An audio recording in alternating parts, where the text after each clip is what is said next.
make as much noise as you possibly can for Mark Grist.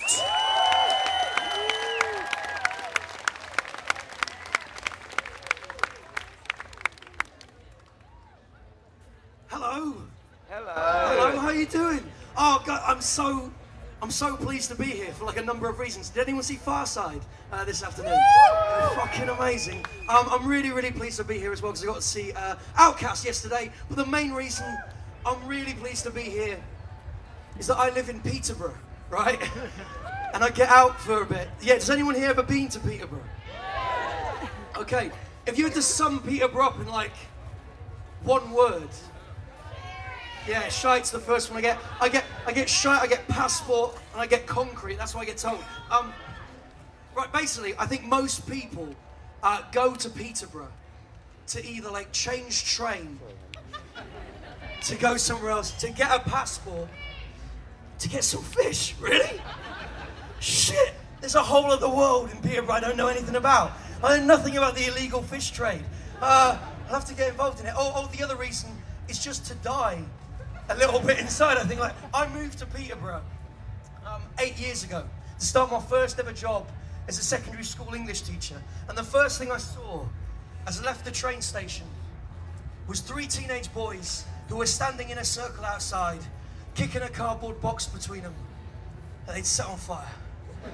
Right? And Peterborough's a place with a great sense of irony because it turned out those 3 boys were in my first ever English class like the following day. I've never seen them in any of my classes happy as they were kicking that cardboard box, but I've really enjoyed teaching them. And what I thought I'd tell you guys basically is a little story.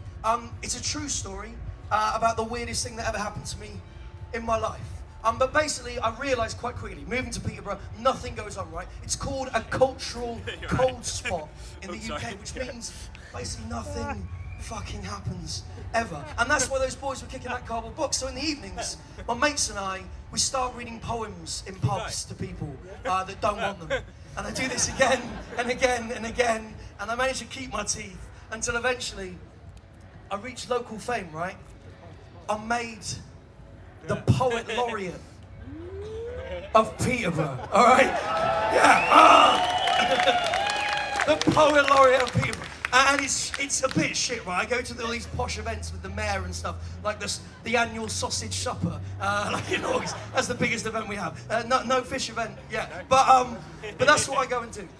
And the first thing the mayor asked me to do for her is to write her a love poem about Peterborough, right? And I tried really hard. I tried to write this beautiful sonnet about all the wonderful things, and I realised, like, that's not very accurate. Like, the love I have for Peterborough isn't the kind of love you have when you're in a new relationship and everything's really exciting. It's more the kind of love that you'd have if you've been in a relationship for too long, maybe.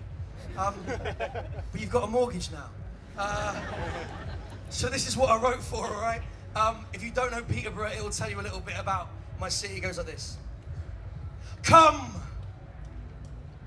to Peterborough, a city of unusual beauty, houses so cheap we don't pay stamp duty. Our team may be called the posh, but believe me, they ain't snooty, because they still head out to Liquid when they want to shake their booties. Come to Peterborough, the birthplace of George Alcock, MBE. We're one of 4 environmental cities thanks to our greenery. You can eat out at Nando's.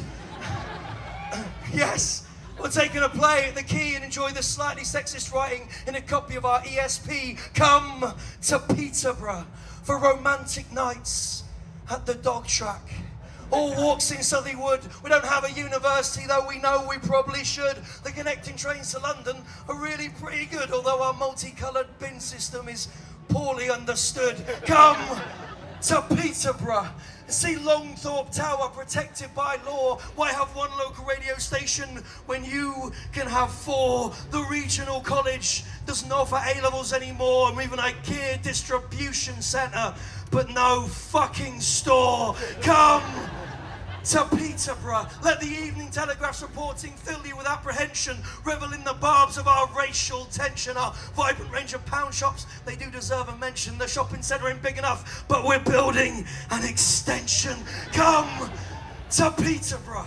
There are plenty of places for you to go out and dine. The cathedral looks amazing when it's bathed in the sunshine. So what if our manufacturing is currently in decline?